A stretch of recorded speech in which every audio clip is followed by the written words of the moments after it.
नमस्कार प्रिय दर्शकों, एक बार फिर से स्वागत है आप सभी का हमारे YouTube चैनल कृष्णा धर्म यात्रा में। प्रिय दर्शकों, आज हम फिर एक नया वीडियो नई जानकारी लेकर के हाजिर हुए हैं। दर्शकों, आज की जो कहानी है, आज का जो प्रसंग है, ये बड़ा ज्ञानवर्धक है, बड़ा मोटिवेशनल है, इसलिए वीडियो को आप पूरा देखिएगा। प्रिय दर्शकों, आज की जो कहानी है जो हम आपको सुनाने जा रहे हैं, धर्म बड़ा है या लक्ष्मी। प्रिय दर्शकों, यह कहानी बड़ी मोटिवेशनल है, बड़ी ज्ञानवर्धक है। ऐसा कहा जाता है कि जो मनुष्य इस कहानी को पूरी लगन से और पूरी ध्यान से सुनता है, उसके जीवन से समस्त प्रकार के विकार दूर हो जाते हैं। वो इंसान कभी भी गरीब नहीं रह सकता जो मनुष्य इस कहानी को ध्यान से सुनता है। कहानी शुरू करने से पहले जो लोग हमसे नए जुड़े हैं, वह हमारे चैनल को सब्सक्राइब करें और बेल आइकन ऑन करें ताकि हर आने वाली वीडियो का नोटिफिकेशन सबसे पहले आपको मिले और प्रिय दर्शकों, आप उसका फायदा उठा सकें। शुरू करते हैं आज की प्यारी सी कहानी या प्यारा सा वीडियो। प्रिय दर्शकों, एक बार माता लक्ष्मी और धर्म में बहस हो जाती है। माता लक्ष्मी कहती हैं, मैं बड़ी हूँ, और धर्म कहता है, मैं बड़ा हूँ। दोनों लोगों में जोरदार बहस होती है। तब लक्ष्मी माँ कहती हैं, हमें महाराज इंद्र के पास जाना चाहिए, वही इसका फैसला करेंगे। तब धर्म ने कहा, ठीक है। दोनों लोग महाराज इंद्र के पास गए। वहां इंद्रदेव ने उन दोनों को आते देख खड़े हो गए और हाथ जोड़कर बोले, माँ लक्ष्मी और धर्म, मैं आप लोग की क्या सेवा कर सकता हूँ। महाराज, हम दोनों आपके पास फैसला कराने आए हैं कि हम दोनों में कौन बड़ा है, धर्म बड़ा है या लक्ष्मी। यह बात सुनते ही महाराज इंद्र सोचने लगे, अगर मैं कहता हूँ धर्म बड़ा है तो माँ लक्ष्मी रूठ जाएगी और मेरा साथ छोड़कर चली जाएगी। अगर मैं कहता हूँ कि धर्म बड़ा है तो धर्म मेरा साथ छोड़ देगा। तब महाराज इंद्र ने बहुत ही समझदारी से निर्णय लिया, क्योंकि वह किसी को नाराज करके अपना नुकसान नहीं करना चाहते थे। वे बोले, मैं सही गलत का निर्णय नहीं ले पा रहा हूँ, मैं तुमको बताता हूँ। मुझसे भी अच्छा फैसला, मुझसे भी सही फैसला एक राजा कर सकता है। तो माँ लक्ष्मी ने कहा, वह कौन व्यक्ति है। तब महाराज इंद्र ने कहा, तुम पृथ्वी लोक चले जाओ, वहां राजा विक्रमादित्य के पास चले जाओ। प्रिय दर्शकों, वह आप लोगों का सही फैसला करेंगे। वह राजा बहुत ही धर्मपरायण और बहुत ही दयालु है और बहुत ही उपकारी है। वह आपके इस फैसले का निर्णय करेगा कि आप दोनों में से कौन बड़ा है। यह बात सुनते ही माँ लक्ष्मी ने कहा, ठीक है, हम उन्हीं के पास जाते हैं। अब धर्म और लक्ष्मी महाराजा विक्रमादित्य के पास पहुंच जाते हैं। जब महाराजा विक्रमादित्य लक्ष्मी और धर्म को अपने सामने देखते हैं तो हाथ जोड़कर उन्हें सिंहासन पर बैठाते हैं और महाराजा विक्रमादित्य कहते हैं, मैं आप लोग की क्या सेवा कर सकता हूँ। तभी माता लक्ष्मी और धर्म कहते हैं, हम आपके पास आए हैं एक फैसला कराने। राजा विक्रमादित्य कहते हैं, कैसा फैसला। तब धर्म कहता है, हे राजन, इसका फैसला कीजिए, मैं बड़ा हूँ। क्योंकि धर्म ना रहे तो आदमी का जीवन व्यर्थ है, उसके जीने का कोई महत्व नहीं रहा।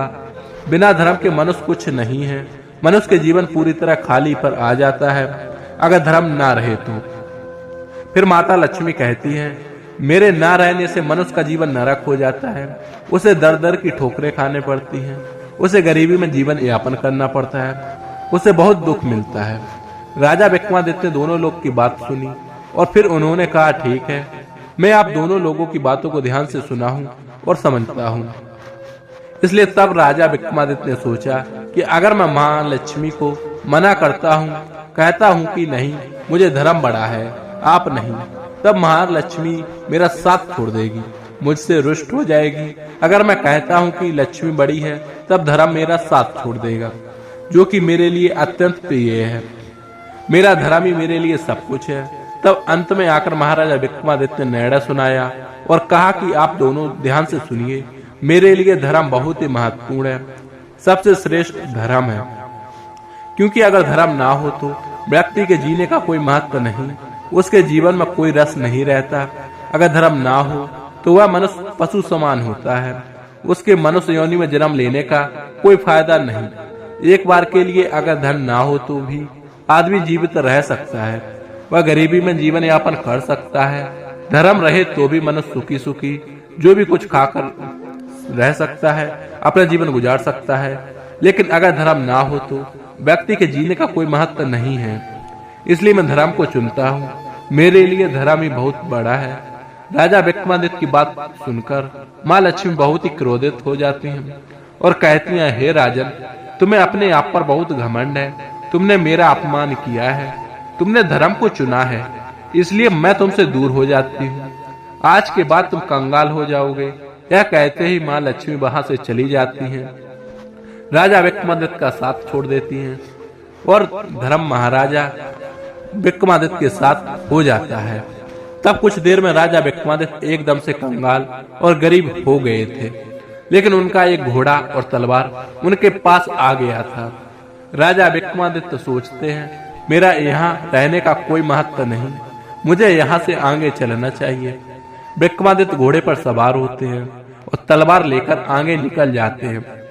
रास्ते में जाते जाते ध्यान आता है कि रास्ते में ही मेरी बहन है और मुझे बहुत तेज भूख लगी है और मुझे विश्राम की भी आवश्यकता है। इसलिए उन्होंने सोचा कि मैं अपनी बहन के पास रुककर कुछ खा पी लूं और विश्राम कर लूं, फिर आगे का सफर तय करूंगा। जब राजा विक्रमादित्य अपनी बहन के महल के पास पहुंचते हैं, तब उस महल के पहरेदार और सैनिक विक्रमादित्य के बहन के पास जाते हैं और कहते हैं, आपका भाई आपसे मिलने आ रहा है। उस बहन ने पूछा कि मेरा भाई किस हालत में आ रहा है। उन सैनिकों ने कहा कि महारानी, आपका भाई घोड़े पर सवार है और फटे हालत में आ रहा है। उसके कपड़े गंदे हैं, मैले हैं और फटे हुए हैं। यह बात सुनते ही राजा विक्रमादित्य की बहन ने कहा, तुम उससे घोड़े के अस्तबल में रुकने को कहना, वहीं पर उसके बैठने और विश्राम करने की व्यवस्था बनाना और वहीं पर बना दो। मैं कुछ देर बाद आती हूँ। जब राजा विक्रमादित्य अपने बहन के महल के अंदर पहुंचते हैं, तब दरबारियों ने और सैनिकों ने उन्हें अस्तबल में ठहराया, जहाँ घोड़े बंधे जाते हैं। घोड़े के रहने की व्यवस्था होती है। महाराजा विक्रमादित्य देखते हुए भी कुछ नहीं बोलते, चुपचाप बैठते हैं और अपनी बहन के आने का इंतजार करते हैं। जब उनकी बहन उनके पास आती है तो उनके खाने के लिए एक सूखी रोटी लेकर आती है। ये देखते ही महाराजा विक्रमादित्य की आंखों में आंसू आ जाते हैं, लेकिन वह कुछ नहीं कहते और कहते हैं, बहन, तुम रोटी तो ले आई हो, लेकिन पानी ले आओ, मुझे प्यास लगी है। बहन पानी लाने के लिए जाती है और वह राजा उस रोटी को जमीन के अंदर गड्ढा खोदकर उसमें डाल देता है और कहता है, हे धरती माँ, इसे सही सलामत इसी प्रकार रखिएगा। मैं फिर से एक बार आऊंगा और आपसे इस रोटी की मांग करूंगा, तो आप मुझे दे दीजिएगा। धरती माँ ने उसे अपने अंदर समाहित कर लिया। फिर क्या था, राजा विक्रमादित्य बिना बताए वहां से निकल जाते हैं और आगे का सफर तय करते हैं। रास्ते में चलते चलते उनके मित्र का घर आता है, तो वह सोचते हैं कि यह मेरा बहुत ही प्रिय और बहुत ही घनिष्ठ मित्र है। मैं इसके पास जाता हूँ, इसके पास कुछ भोजन करके विश्राम कर लूंगा। विक्रमादित्य के मित्र ने देखा ही कि मेरा मित्र आया है, तो उसने विक्रमादित्य का खूब स्वागत किया और उसे भोजन करने के लिए कहा। जिस स्थान पर राजा विक्रमादित्य भोजन करने के लिए बैठते हैं, उन्हीं के पीछे एक खूंटी पर ही नौलखा हार डाला हुआ था। जैसे ही राजा विक्रमादित्य एक निवाला अपने मुंह में डालते हैं, वह जो खूंटी होती है अपने अंदर नौलखा हार समाहित करने लगती है। यह बात देखते ही राजा विक्रमादित्य समझ जाते हैं, यह जो हो रहा है माँ लक्ष्मी की वजह से हो रहा है। वह मुझसे रूठ गई हैं और बहुत ही क्रोधित थीं, वही यह सब कर रही हैं। इसी तरह करते करते जब वह पूरा भोजन खत्म करने लगते हैं, तब खूंटी पूरी तरह से उस हार को अपने अंदर निगल जाती है। जब उस दोस्त की पत्नी ये देखती है कि उसका नौलखा हार खूंटी से गायब है, तब वह विक्रमादित्य को चोर कहने लगती है, चोरी का इल्जाम लगाती है और कहती है, आपने ही मेरे हार को चुराया है। आप कंगाल हो गए हो, इसलिए आपके मन में चोरी का भाव आ गया है, इसलिए आपने मेरे हार को चुरा लिया है। लेकिन उस दोस्त ने कहा, नहीं नहीं, मेरा मित्र कभी चोरी नहीं कर सकता, क्योंकि मैं इसे बचपन से जानता हूँ, यह कभी चोरी कर ही नहीं सकता। उस मित्र के लाख समझाने के बाद भी उसकी पत्नी नहीं मानती है और राजा विक्रमादित्य को अपने घर से बाहर निकाल देती है। दोस्तों, इतना सब होने के बावजूद भी राजा विक्रमादित्य कुछ नहीं कहते हैं और शांत होकर घर से बाहर निकल जाते हैं और आगे का सफर तय करने लगते हैं। चलते चलते उन्हें रात हो जाती है और वह सोचते हैं कि रात में सफर करना ठीक नहीं है और सुबह में सफर करेंगे। यह सोचकर राजा अपने घोड़े को खड़ा करते हैं और अपनी तलवार को लेकर एक पेड़ के नीचे बैठ जाते हैं। कुछ देर बाद उन्हें नींद आ जाती है और उसी स्थान पर दो चोर चोरी करके आते हैं और पीछे से राजा के सैनिक उनके पीछे पीछे आ रहे हैं, क्योंकि उन चोरों ने राजा के राजमहल में चोरी किया था। यह सब डर जाते हैं, सोचते हैं कि सैनिक हमारे करीब आ गए हैं। तब उन चोरों ने चोरी की वेतन को महाराजा विक्रमादित्य के पास ही छोड़कर वहां से भाग जाते हैं। जब सैनिक राजा विक्रमादित्य के पास आते हैं तो देखते हैं कि इतना सारा धन पड़ा हुआ है, तो वह सोचते हैं कि यही चोर है। विक्रमादित्य को गिरफ्तार कर लिया जाता है, उन्हें कैद करके राजा के पास लेकर जाया जाता है। राजा यह सब चीजें देखकर बहुत ही क्रोधित होता है। इस बात से गुस्सा होकर राजा ने आदेश दे दिया कि इस व्यक्ति का हाथ और पैर काट दिया जाए, इसे अपंग बना दिया जाए। इतना सुनने के बाद भी विक्रमादित्य अपनी सफाई में कुछ नहीं कहते, मौन रहते हैं। राजा के सैनिकों द्वारा विक्रमादित्य का हाथ और पैर काट दिया जाता है। राजा ने आदेश दिया इससे नगर के ही चौराहे पर बैठा दिया जाए, ताकि लोग देखें और इससे सबक ले कि हमारे राज्य में चोरी करने का क्या परिणाम होता है। राजा के सैनिक विक्रमादित्य को उठाकर नगर के ही चौराहे पर बैठा देते। अब हर रोज उस चौराहे के पास से गुजरता विक्रमादित्य को देखकर उन पर थूकते हैं और उन्हें गालियां देते रहते लोग कि यह तो चोर है, चोरी करेगा तो ऐसा ही फल पाएगा ना। यह कहते हुए लोग वहां से गुजर जाते हैं, चले जाते हैं।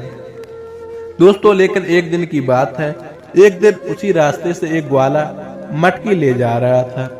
वह बहुत ही दयालु था। विक्रमादित्य जब उस व्यक्ति को देखते हैं तो जान जाते हैं यह व्यक्ति स्वभाव का बहुत ही अच्छा है। तो उसने उस व्यक्ति से कहा, हे राहगीर, आपके पास अगर पानी हो तो मुझे पिला दीजिए, मुझे बहुत ही प्यास लगी है। उस ग्वाले ने बिना सोचे समझे अपने थैले से पानी निकालकर विक्रमादित्य को पिलाया और कहा, तुम चोरी क्यों किए?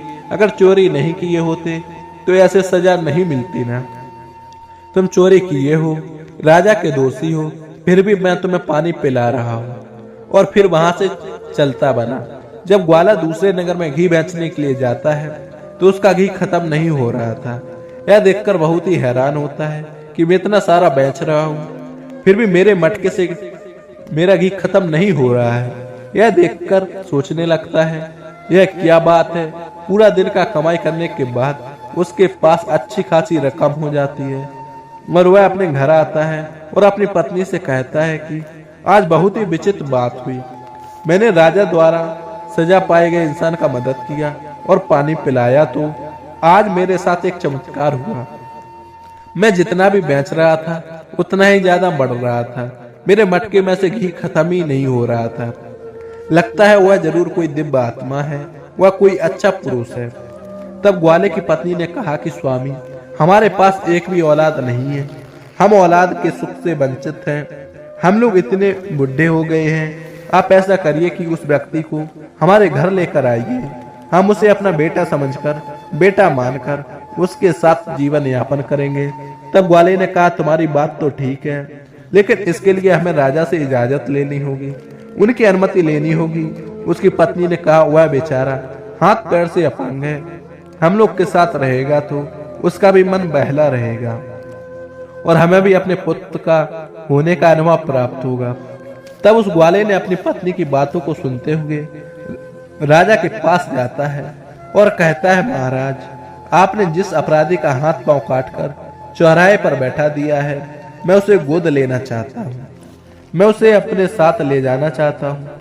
तब महाराज ने कहा, वैसे भी वह हमारे किसी काम का नहीं है, उसके हाथ पांव तो है नहीं, हमारे नगर में बोझ बना हुआ है, तुम ले जा सकते हो, हमें कोई आपत्ति नहीं है। यह सुनते ही ग्वाला भागा भागा जाता है और राजा विक्रमादित्य को अपने नौकर चाकरों की सहायता से अपने घर को लाता है और उन्हें बुलाकर स्वच्छ वस्त्र बनाता है, भोजन करवाता है।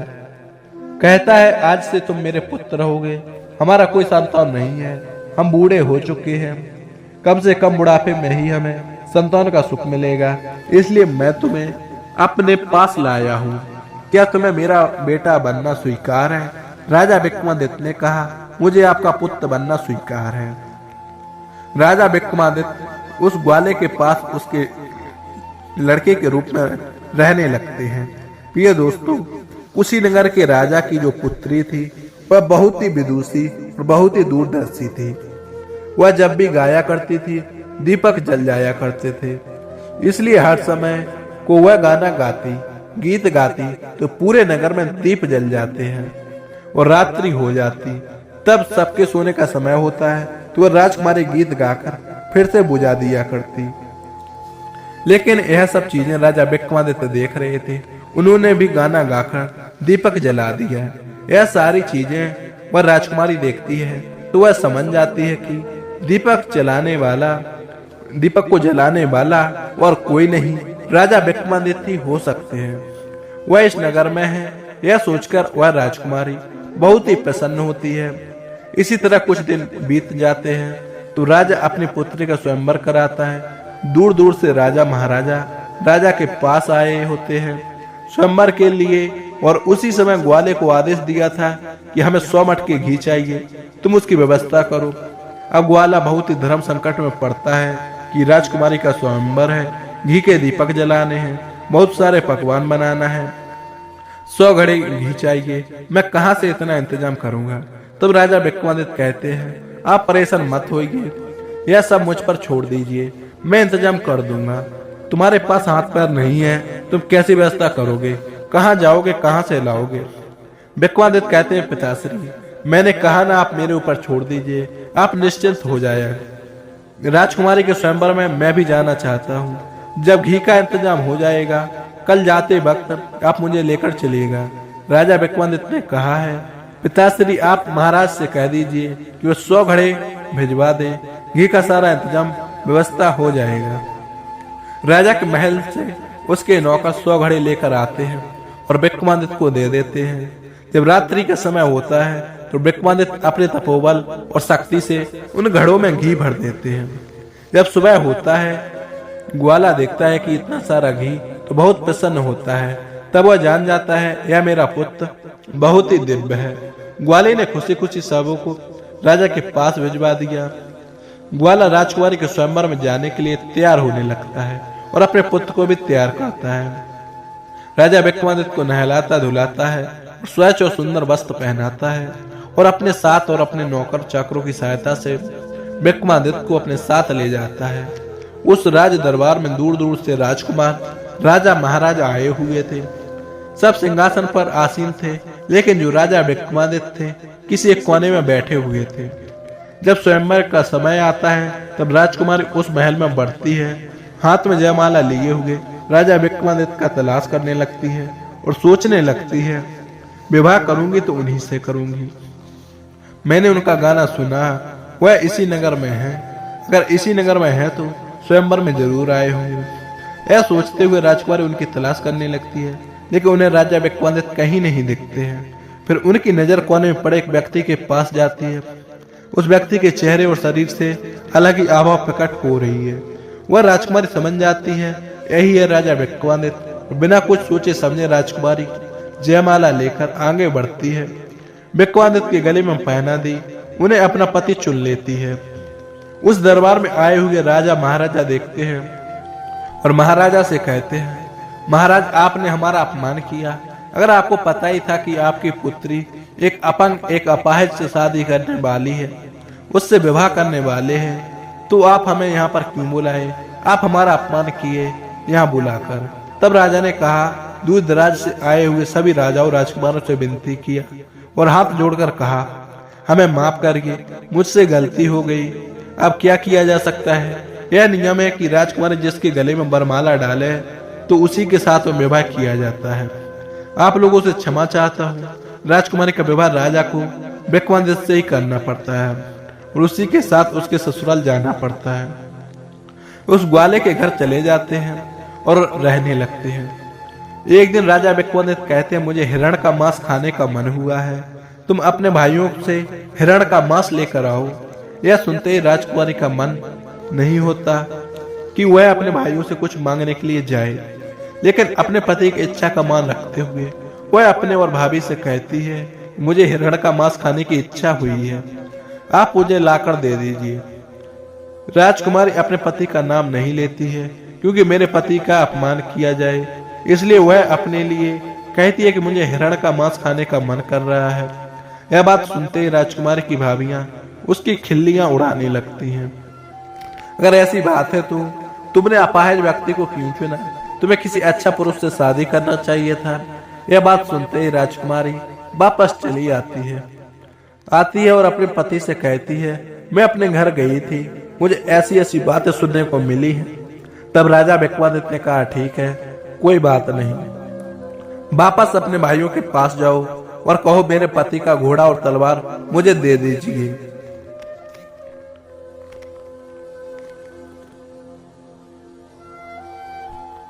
और मेरा ये रूमाल लेकर के आप उनके पास जाओ, ये रूमाल घोड़े को दिखा देना, वह शांत हो जाएंगे और तुम्हारे साथ चले आएंगे। अब राजकुमारी रूमाल को लेकर राजा विक्रमादित्य के कहे अनुसार अपने भाभियों के पास चली जाती है और अपने भाभियों से कहती है, भाभी आप मेरे पति का तलवार और घोड़ा मुझे दे दीजिए।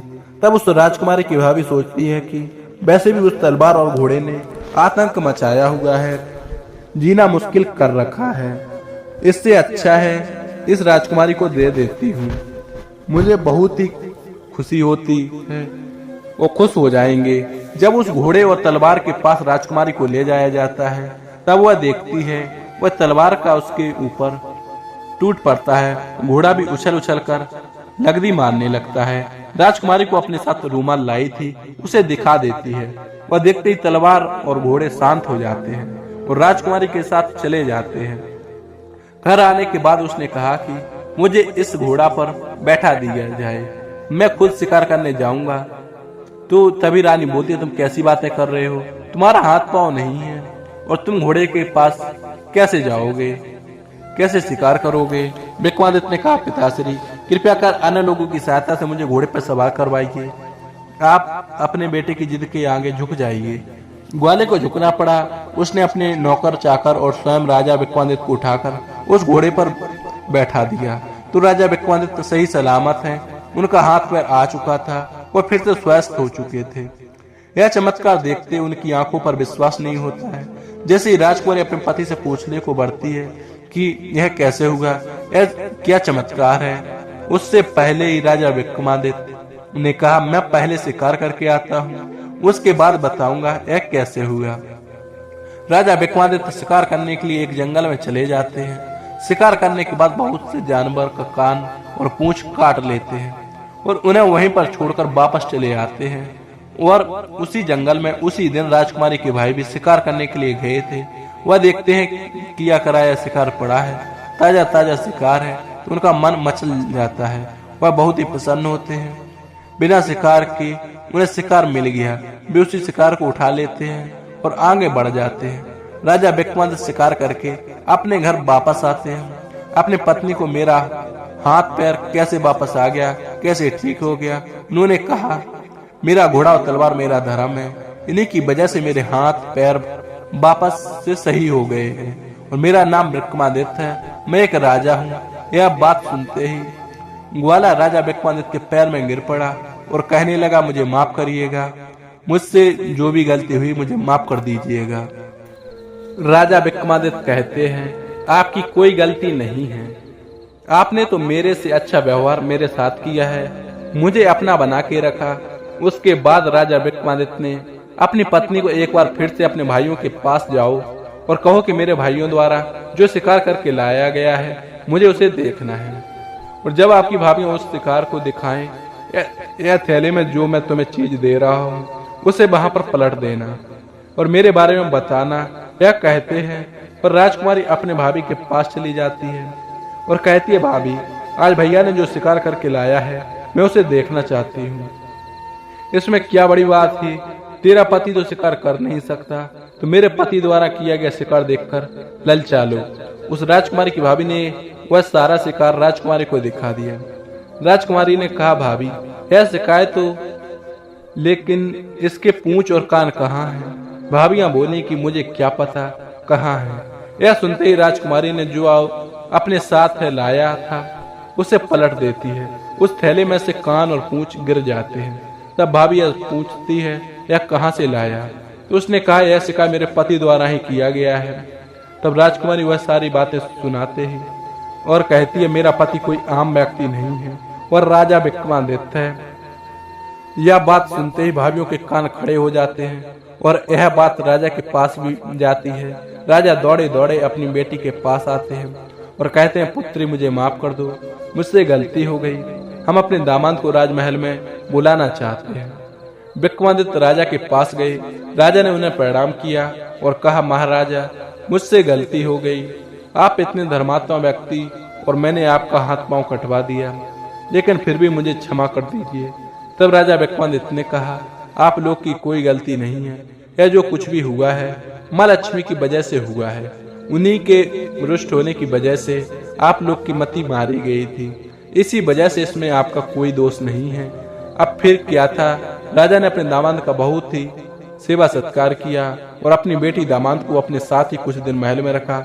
उसके बाद राजा विक्रमादित्य से कहा गया, मुझे अपने नगर में जाने की इच्छा हो रही है, मैं यहाँ से जाना चाहता हूँ।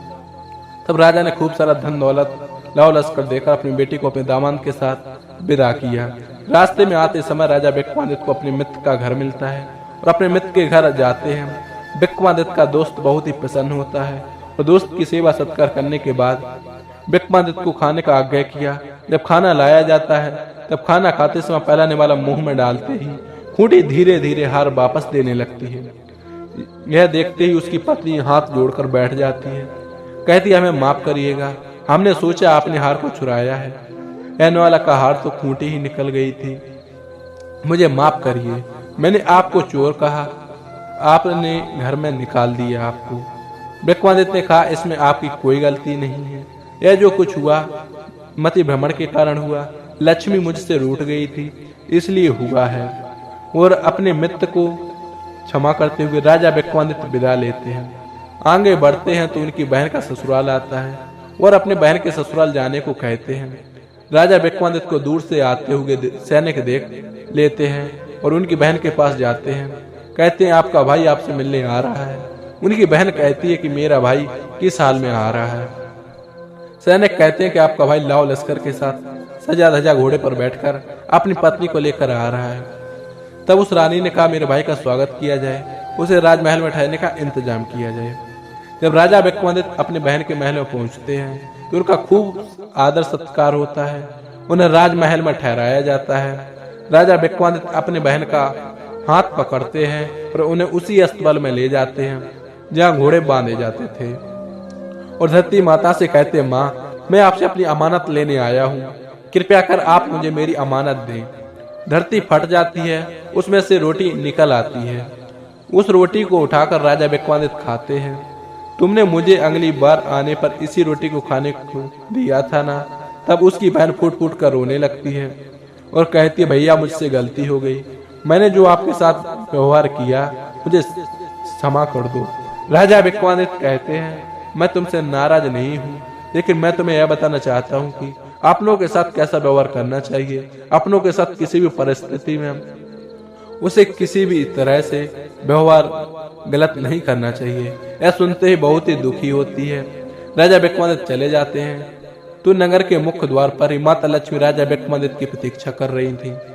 मैंने तुम्हारी बहुत परीक्षा की, लेकिन फिर भी मेरी इस परीक्षा में सफल रहे। मैं मानती हूँ कि धर्म सबसे बड़ा है, मुझसे भी बड़ा धर्म है। धर्म है लक्ष्मी है, जहाँ धर्म रहेगा वहाँ लक्ष्मी भी रहेगी। मैं तुम्हें आशीर्वाद देती हूँ कि चितर काल तक पृथ्वी रहेगी, तब तक तुम्हें कोई नहीं भूलेगा, तब तक तुम्हें याद किया जाएगा। यह आशीर्वाद देते ही वहां से माता अंतर ध्यान हो जाती है और राजपाट वापस आ जाता है। राजा विक्रमादित्य वापस महल में जाने लगते हैं। तो दोस्तों आज तक भी आपने सुना होगा कि कई लोग बोलते हैं, अगर सच्चाई की बात आती है तो लोग बोलते हैं ये तुम थोड़ी ना राजा विक्रमादित्य हो। तो ये थी राजा विक्रमादित्य की कहानी। यह कहानी आपको कैसी लगी? अच्छी लगी होगी। अगर हमारी कहानी आपको अच्छी लगी तो हमारे चैनल को सब्सक्राइब जरूर कर दीजिए और साथ ही कमेंट में हर हर महादेव लिखना ना भूलिएगा। जय माँ लक्ष्मी, जय धर्म की। मिलते हैं अगले वीडियो में, तब तक के लिए धन्यवाद।